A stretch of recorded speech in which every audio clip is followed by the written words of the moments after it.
right. People like red. Yeah, Amanda Lee, she's also the voice of Mimiru in Dot Hack. Oh, well, that's not helpful. Well, that's where she wanted to go out in a bra, is because she watched Black Rose and went, wow, that would be really liberating to do. The bikini armor. Yes. Yeah. The other one that people also brought up was, we talked about DC Douglas, and I think you even kind of brought up some weird stories that are unknown about him. I don't actually know anything about him. DC Douglas is the voice of Albert Wesker in the Resident Evil series. Right. Before we go any further, not the original one. Right. Not the craptastic dub one. But Wesker is kind of a recurring character for history.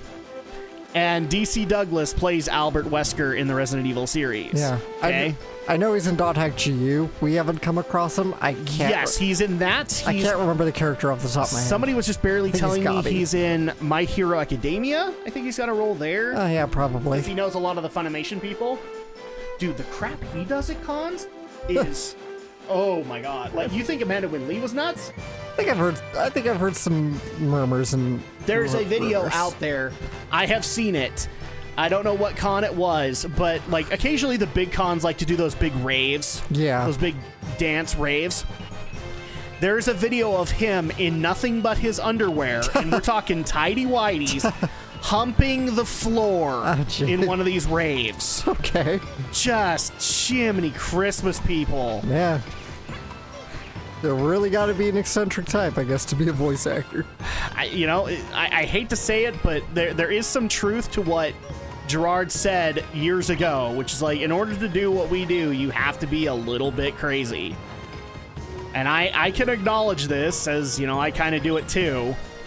You have to have a certain degree of crazy, because that's what gets you noticed in these regards. I guess so. But sometimes it's hilarious. Sometimes not so much. Sometimes it's just weird.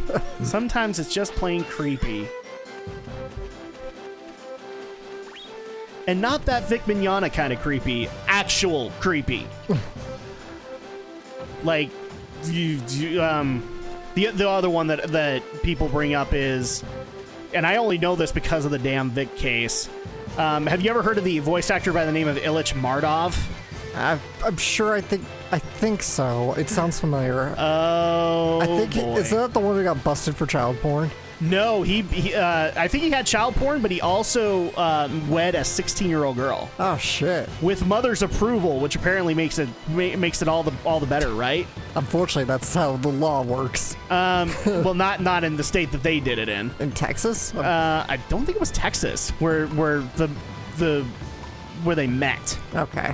I think it was somewhere else. I'll need to double check that. But one of the things that people didn't realize about Ilich Mardov, he dated Monica Rial. Huh?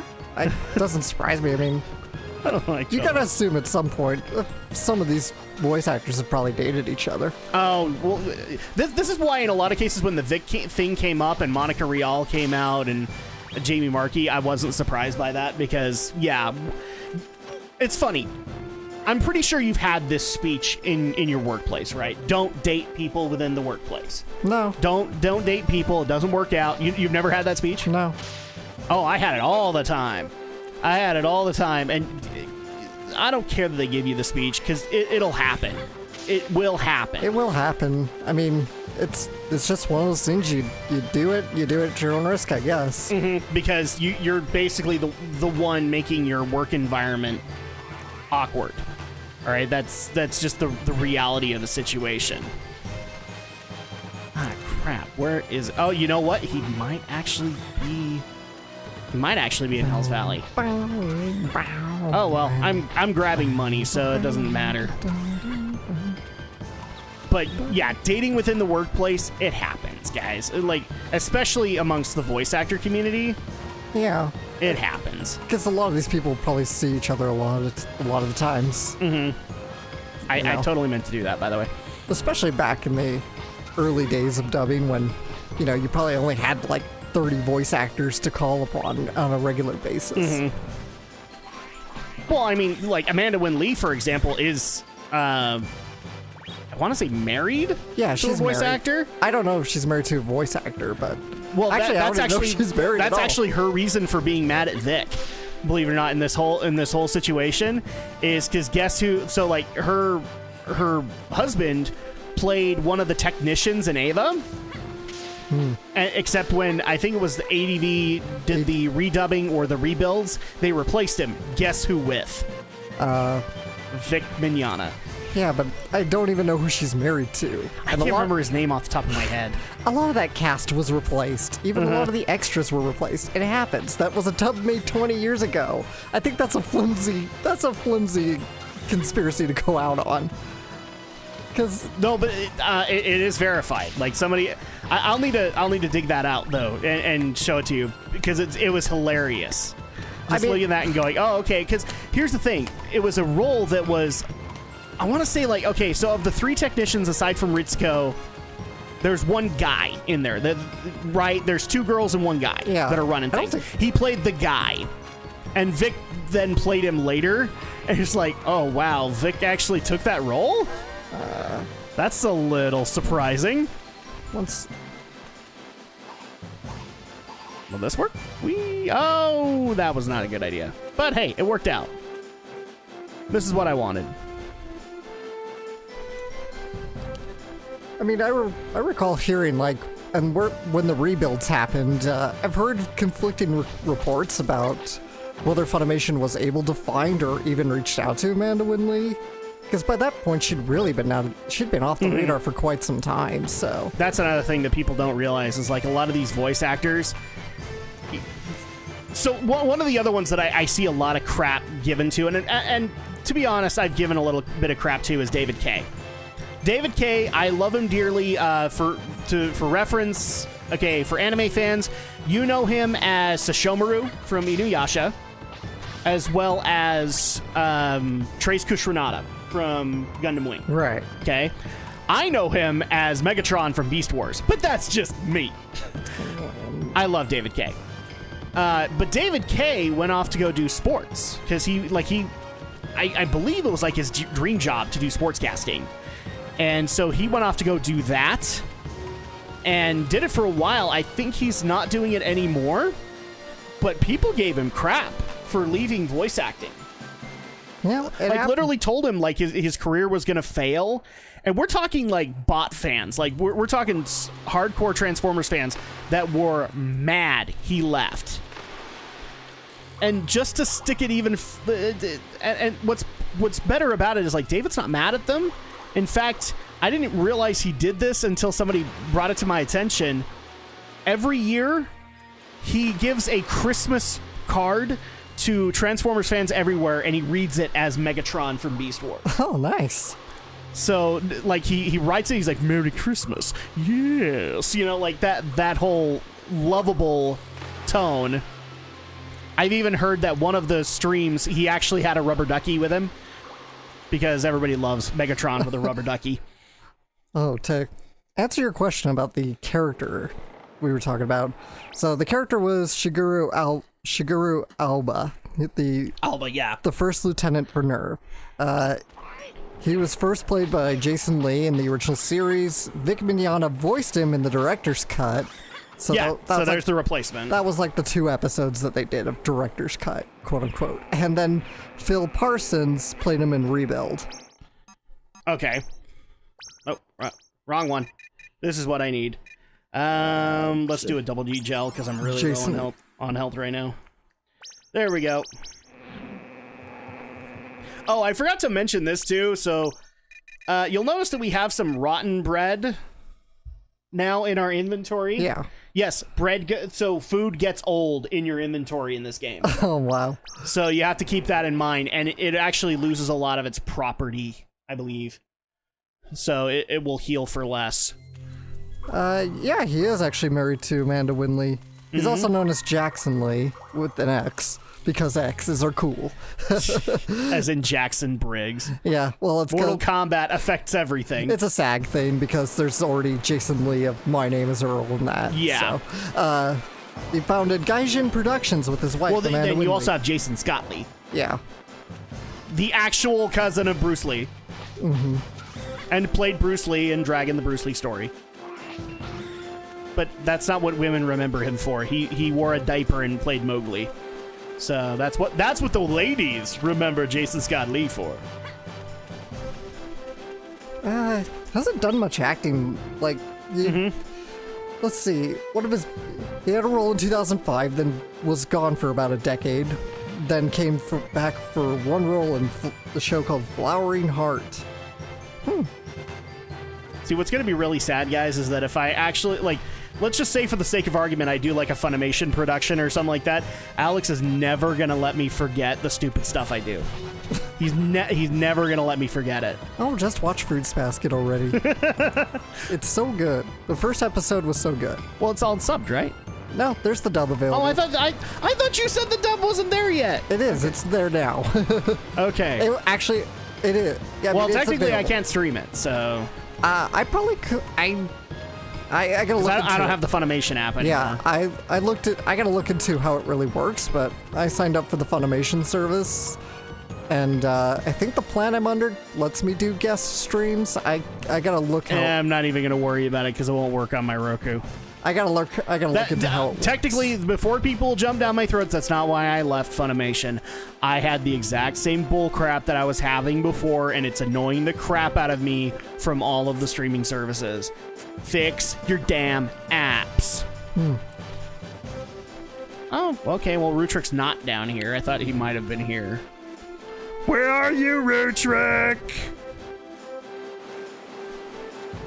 Knowing my like, he's gonna be like at the very top. Oh yeah, shit. Her son had Amanda Winley. Her son had leukemia. That's probably why she dropped off the voice acting scene for quite a while. That could do it. Yeah. And the problem is that like dropping off, whether you're an actor, actress, voice actor, it doesn't matter. If you drop off, then it's hard to your stock in the company drops off really, really quick. Yeah, but she's kind of come back in some smaller roles. Yeah, I think at that point, like, what you basically have to do is you have to go do the con scene to get people interested in you again. Oh, Christ. Winter weather advisory. Just kill me now. What is it saying, that there's a snowstorm warning? Winter weather advisory, which is not quite a big snowstorm, but it might as well be. They're never quite clear what it is. Who's in this one? We have... In other words, we're gonna get a snow. Mercenary Meatloaf. I love how it's spelled, too. Meatloaf. Yay, I'm free! All right. Thank you. Gotta go. Bye. Okay, so now we have Mercenary Meatloaf. And yet, strangely, he acts better than the actual guy named Meatloaf. Yeah, we're never... Hey, Meatloaf, we're never gonna forget your acting in Blood Rain. Never gonna happen. You're acting.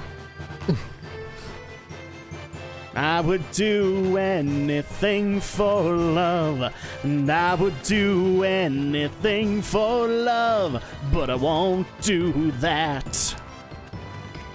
And by that I mean I won't watch your acting.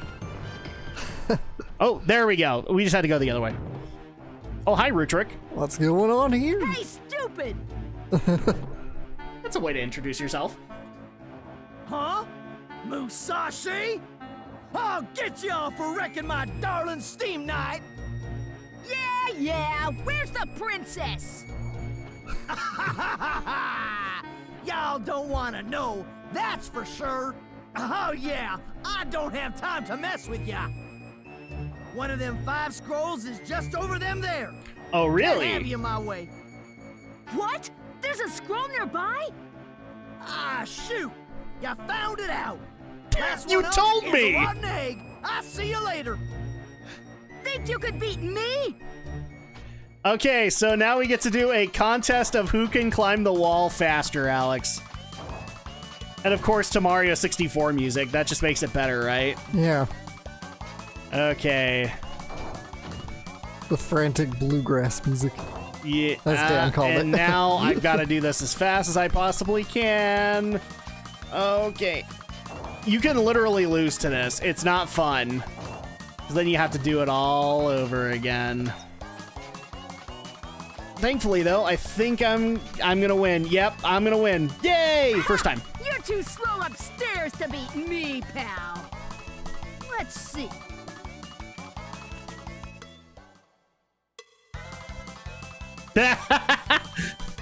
Drop that rock. Ow! Poor Rootrick. Well, with Rootrick out of the picture, I can finally get the scroll. All right, so now we can grab one of the 5 scrolls for Lumina. So here it is. This is one of the scrolls?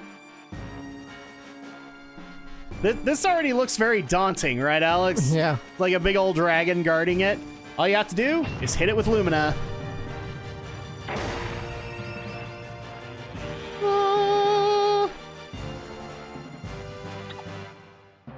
And now we have the power of the Earth Scroll. We have the power! Bam! Well, that's a lot of lightning. Musashi received the Earth Scroll. You can cause tremors, which will temporarily stop your enemies, and cause certain types of boulders to fall.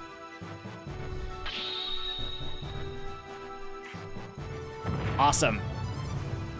Except, oh, what happened? What was that? An earthquake? Earth Scroll has been absorbed. What the sword? Lumina talks? I am not talking. Telepathic communication.